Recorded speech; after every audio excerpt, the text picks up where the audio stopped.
stress. If you understand stress, then you will understand all that we have been going through in the last few years of our lives on earth, that we have continually put our body through things that it was not supposed to have as part of its existence. All we have been doing, though it is not our fault, the socioeconomic systems have made it so much that stress have almost become a part of us. But we now understand it very clearly that what we need to do as a species is to understand what stress is in the first place. Because once you understand it, the chances are that you will appreciate how stress has affected our lives. And that is why I'm doing this podcast today. I had done, if you've not watched my earlier podcast, you may need to go back because I had done a segment on the introduction of stress in itself. And so this is just the second component of it. One of the things I want to share again is for people to appreciate the fact that once you that knowledge is the beginning of healing, and that once you understand that, then it makes it very easy for you to deal with whatever the consequences are, because you now know the whys and the hows of everything. And that's why today we are going to go back to understanding the stress response. Now, the earlier things that I had done in the past was to try to bring this thing, to bring it to a point where it will be easy for anybody who who who have been in this paradigm, who have been in this generation, to understand how to manage stress. Um, for the purposes of this understanding, I had broken it down into various segments, and we are going to walk through it. The first segment, you have to go and look at the podcast to get it, is where I try to introduce what the rest stress is, not just as a word, because we cannot look at stress from the perspective of semantics. The word stress, of course, is something that we all know. However, in its health implications, is an entirely different outlook. It has an entirely different outlook and has a perspective we need to know. So I need to reiterate that stress is not the enemy, even if we perceive it as one. And so my hope is that after this podcast, you will understand why you can imagine, close your eyes for a moment, and imagine yourself going through the process. Going back, just imagine yourself walking through the African savannah. The sun is setting, the air is warm, you are sweating, but you hear a rustling on the tall grasses, and suddenly your eyes become locked into it, and with it, you saw this lion. Time freezes, your heart begins to race, your breathing sharpens, your muscles tense, and you are ready to run. You're ready to take flight for your life. That is what stress response in its purest form is supposed to do for us. It is it is a primal surge of everything that I have described, designed to give you a fighting chance when your life is online and when you're faced with a threat. But there is a thing here, and I want us to get it. That same system that saved our ancestors from all these threats as they faced it walking around is the same one firing when you check your email from your boss, when you realize that your bills are not paid, or you sit in a bumper traffic waiting for to go to a particular appointment. It is that same system, the same hormonal responses, the same reactions, but the threats have changed, and your poor brain cannot appreciate what is perceived and what is real. So let's break it down. let's dive into the heart of what we now call the stress response, into the biological intricacies that brings this to happen inside of you when you're faced with any of these threats that I described. Whether it is your mortgage, it's your rent, whether it is your spouse hackling at you. Because once you understand it, then you can master it. And that's where I'm here today. It all begins here, and I want to say this. It begins here in our brain. The poor brain, a spongiform organ that is there constantly controlling our internal environment, but it needs to see and feel the external environment to harmonize it with the internal environment. But there is a specific tiny almond-shaped structure embedded in our brain. It is an ancient emotional commanding center that was intricately placed specifically for the purposes that we are describing. It's called the amygdala. The amygdala is your personal security guard. And what does it do? It always looking at the environment, the external environment every second, and sometimes the internal environment for anything that is dangerous that will threaten your health and your body. It doesn't reason, it doesn't ask questions, it just reacts. It is wired for speed, and the faster it is actually faster than our conscious mind can process. So you see the lion, you hear the gunshot, you use the dog, your phone, you feel the phone buzz, and you hear a bad news. You're thinking about it as a bad news. Sometimes it seems to have a default with negatives. That makes it protective. And before you know what is happening, the amygdala is already pressed the red button. It's firing already. It sends an urgent message to another component of our brain, a more regular part of our brain, the regulator, the master of the regulator of our emotions. That's called the hypothalamus. And so the hypothalamus is where the magic begins to happen. But the chaos in itself begins actually from the hypothalamus.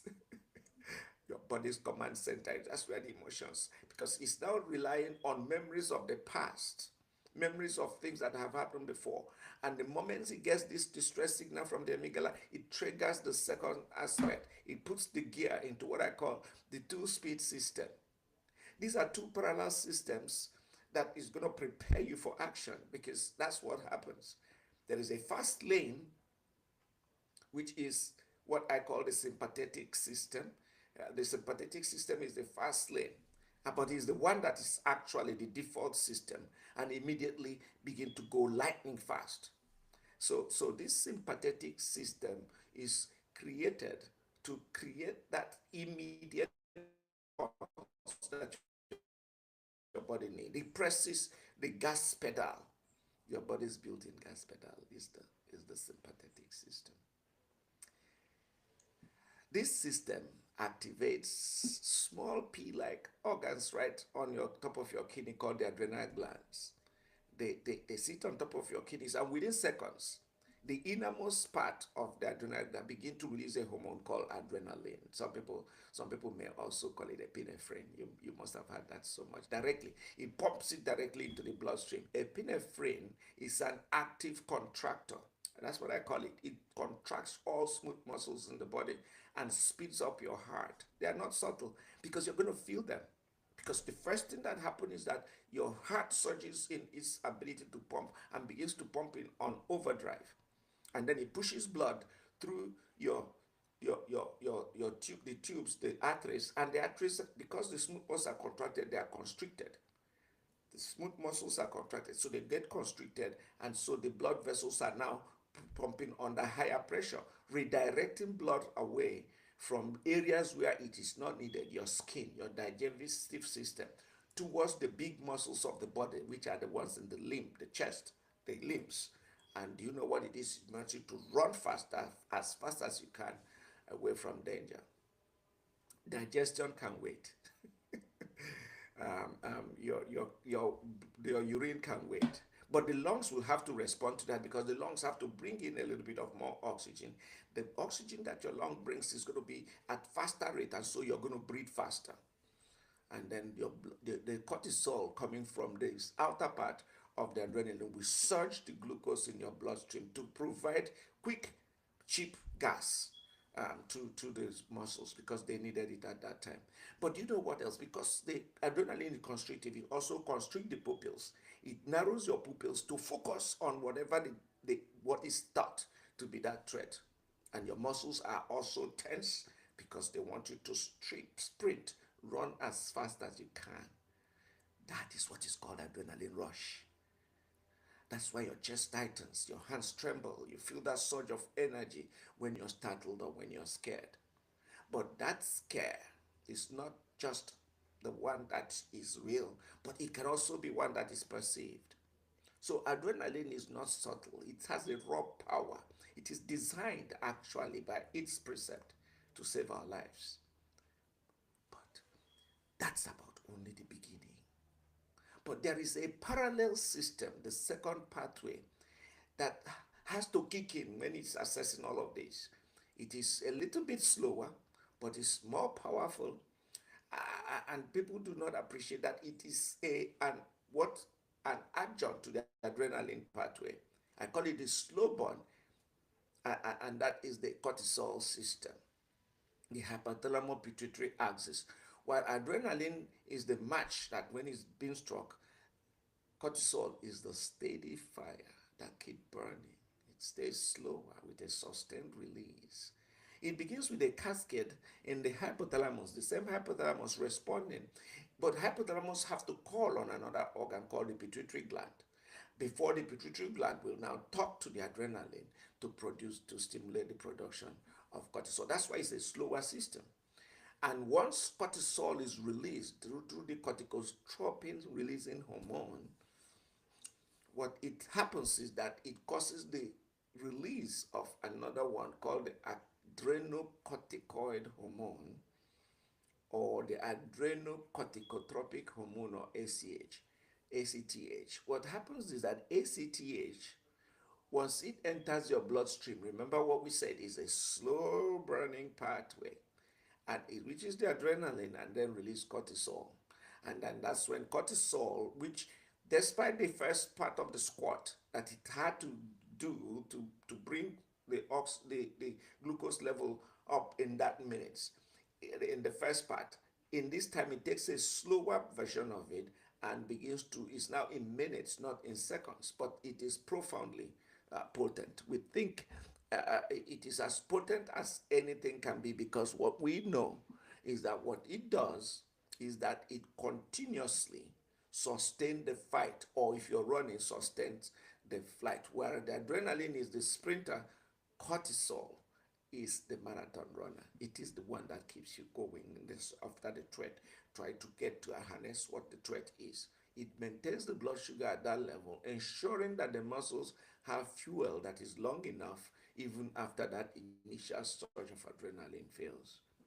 But what it does, and that is why it's interesting, it suppresses all those non-essential systems. It suppresses your immune response, immunity. It suppresses the digestion. It suppresses reproduction. I mean, whether it is recreation or procreative, it takes the back seat in this survival response.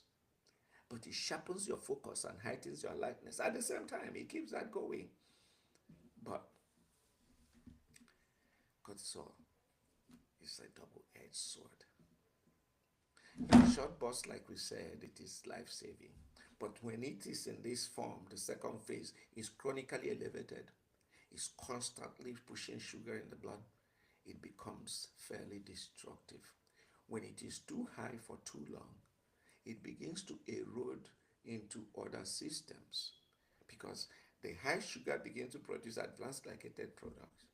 The suppression in the immunity begins to do, and so it increases the propensity for your body to have heart disease.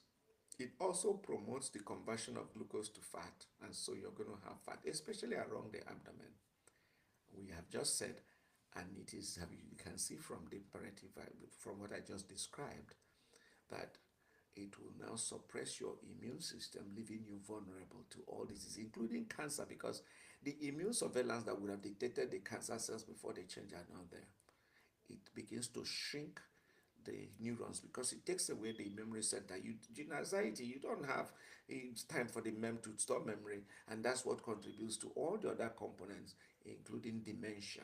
And we now know it also affects our general heightened anxiety and depression. That's why stress is not just a mental state, it is molecular, it is physiological. It rewires your cells, it affects your organs. It actually, we now know by epigenetics, alter the course of your DNA replication and your health. So, my friends, the system that was built for you to confront a threat like the lion in the bush in the Amazons or the savannah or anywhere like our ancestors, today's lion that we perceive and see is that email that you dread, that mortgage that the banks are calling you for, the bills that are piling up, your children that are not doing well at school, the fear of failure in your career, the news cycle that you keep reading every day, the social media, the social media, the constant bombardment of your things from the social media that makes you so heightened in your emotions, the pressure to do more, to be more every day. Your body doesn't know the difference between the lion and in the bush and the threat that you feel within the looming deadlines because it reacts the same way, releases the same set of response system. And when the system never shuts down like our current pressure cooker society, it becomes a chronic thing. We are constantly embellishing, and that is what this system that was now originally made to save your life is what begins to destroy it. Your stress response is not your enemy, it is your ally. I want to make sure I get it. I don't want to sound like a doomsday prophet. It is not your enemy, it is still your friend. The problem is that it is a system that is not stuck on position. If you try to take it away from that on position and switch it up from time to time, that's what your benefits. You benefit from some of those things that it is intended to do, but then you deny some of those things that it will use to poison and destroy your biology. So once you understand your biology system, you can now control, reclaim your body and reclaim your health in the process.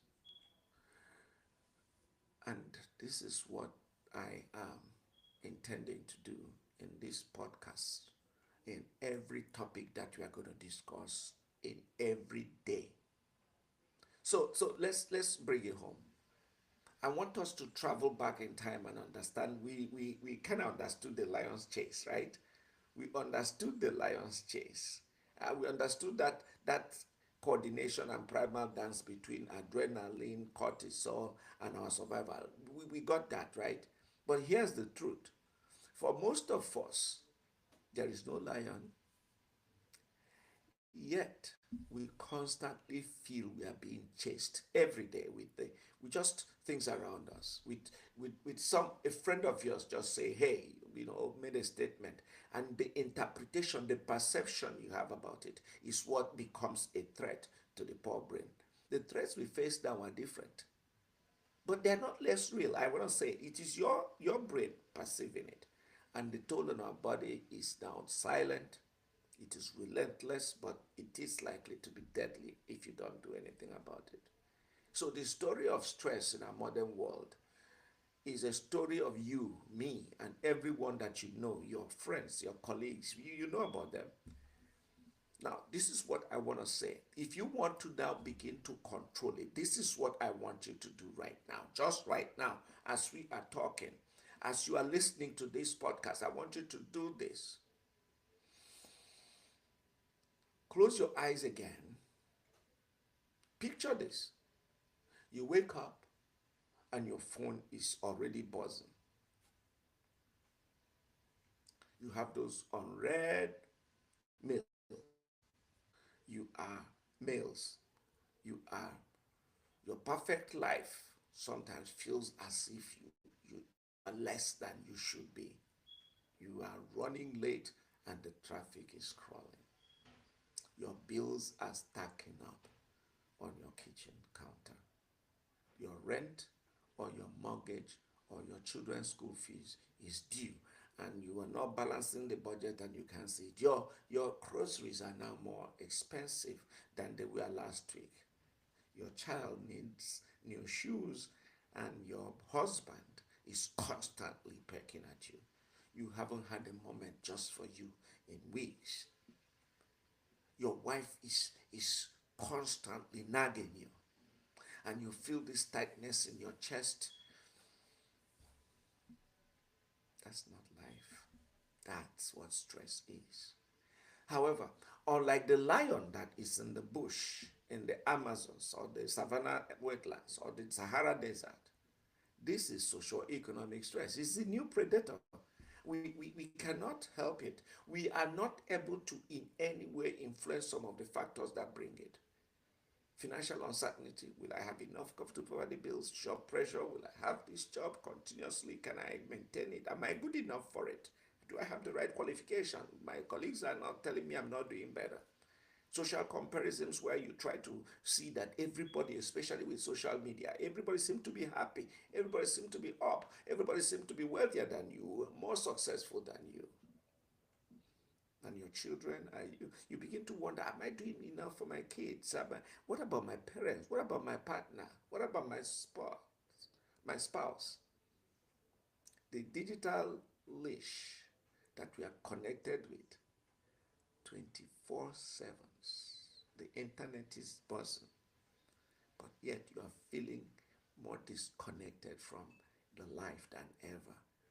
This is the modern jungle, the Amazon, the savannah. That's the model jungle. And your amygdala, your poor brain, your stress detector cannot tell the difference between that lion that our forefathers fought in the jungle and the same late mortgage payment or your less late insurance payment. So it fires the same alarm every day, constantly.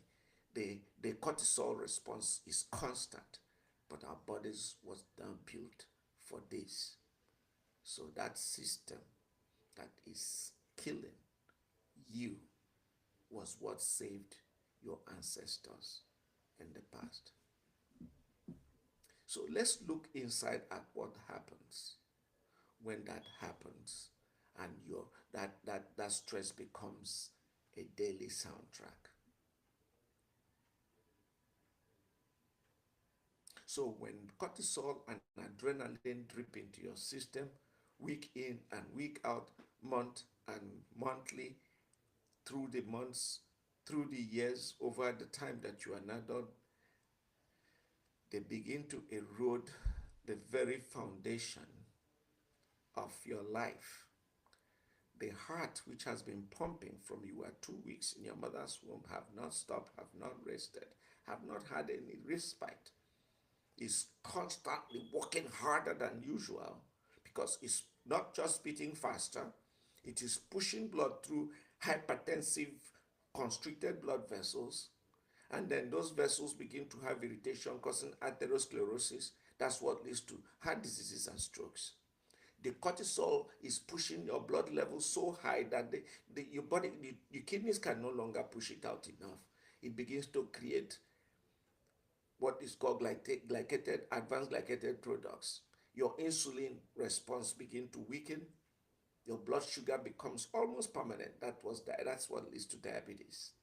You now have this constant default of negativity that creates anxiety, depression, and then your memory begin to sink to, to dementia. If you don't do much about it, it creates the environment for Alzheimer's disease. You are now having more cold than you used to.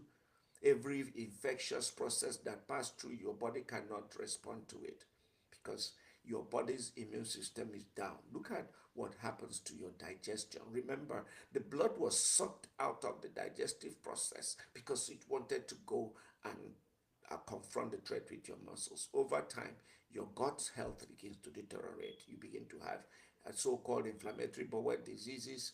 You begin to have irritable bowel syndromes. You begin to have dyspepsia. And then because of the lack of immunity, there are changes in cell mutations that will eventually lead to the cancer process. So stress is not just something that happens in your mind. It is in your arteries, it is in your cells, it is in your DNA. It is the silent architect that is behind all these chronic diseases that we just mentioned. And that is the simple part. The cruelest part of it is that when people who face the harshest socioeconomic realities in places on the world where we do not have, they often are the ones who are carrying the heaviest of the stress burden. So it's not just a mental or health condition now. It is a social condition because poverty, job insecurity, discrimination, these are just struggles. They are not just socioeconomic realities. They are biological assault on the health of these individuals every single day. So how do we break from this cycle? Let me try to see if I can make up some practical steps that you can take. And that's why this podcast is so important. Here's the hope. It is so powerful. We can look at stress as so powerful, but so are you. You are the most powerful thing that was ever created or put down on earth. You are the one supposed to be the guardian of the earth. So everything was also put inside of you to take charge. So as the system is harming you, you can rewire them to begin to heal you. And, and there are some practical ways you can do it. That's why I'm here today. There are things you can start today to reset the stress response and regain your health. Let's start with the one I talk about all the time, breathing, because there was an original intention to make our breathing, which is supposed to be autonomic, to it so that we can consciously control it. So your breath is a switch because you can slow it down. You can slow, deep breathing signals to your brain that the threat is gone and you are now in charge. It triggers the parasympathetic, which is the other half of these systems. I want you to inhale for 4 seconds, hold for 4 seconds, and exhale over 6 seconds. I want you to repeat this cycle continuously over about 3 to 5 minutes. If you do that with being a constant awareness of the breathing and focusing on it, you're going to begin to stimulate the parasympathetic. It is the all clear signal that your brain needs to say the stress is over, and you're going to see that you're going to begin to relax. Another way you can do this, let's look at another way, is to now burn those systems, that burn those hormones that are bringing this. Use exercise, physical activity, dance, walk, run, jog. In the process, at the time you're really feeling some of this overwhelm, just get out of the house and walk briskly around. It releases endorphins, and they are natural painkillers, but not just that. They begin to boost your mood and begin to tell the body again to reset that threat button and begin to reconnect those areas in your brain that make you feel better and healthy. So you are never meant to face life alone, because when you stay in isolation feeling all of this, that's where it takes charge of you. I want you to walk away, talk to people, laugh, love more, talk, laugh as much as you can, connect with people, because if you connect and talk with people and mix up, the social connections release oxytocin, which is a good feeling hormone. And I want you to do this constantly by walking out of your comfort zone to go to parks and talk to people. I want you to begin to also do all of this together by training your brain to what is called mindfulness. It is the new neuroscience. When you sit still at the end of the day in your house and practice the breathing technique that we have just talked about, and put every other things out, including the phone, the light, the noise, and begin to continuously practice this breathing response that we described. It's called meditation. You are going to rewire your brain to feel calm all the time. And if you do it close to your sleep time, it will help you have an adequate sleep, which is another reset button that your body needs to bring it down to where it was before. because stress steals sleep. So you need to set a bedtime routine where you begin with your meditative cycle and align it to your sleep. Reduce screen times, take away all the lights, make sleep a priority, not an afterthought. Sleep is a small step, breath by breath, and I want you to use that. And with breath by breath, walk for walk, sleeping well at night, you're going to see that it begins to add up. That, and you're going to tell yourself you're not powerless. You begin to redesign your health in your own way because I believe you are the one that hold the power. Stress is a part of life. We cannot get away from it. Chronic stress is not inevitable because we can break the chain from time to time with these factors that I just mentioned. The diseases that it creates are not your destiny because when you understand your body, you can reclaim the power and block your body from shifting to those disease processes. And if you have them already, you control them, allowing your medical providers to help. Your biology is not written in gold. You can rewrite it as your own story when you breathe, when you move and you connect with people and socialize, love more, laugh more, and chat more. And then when you rest at the end of every day, choosing calm over the chaos. You deserve more than just survival. You deserve to thrive, and you can. Remember, this is the Optimal Health Talk with Dr. Obinna. Let's keep learning from each other. Let's keep thriving. Until next time, I want you to begin today to redesign your health with knowledge. I want you to stay tuned to Optimal Health Talk. We have so much more coming on for you in the coming days.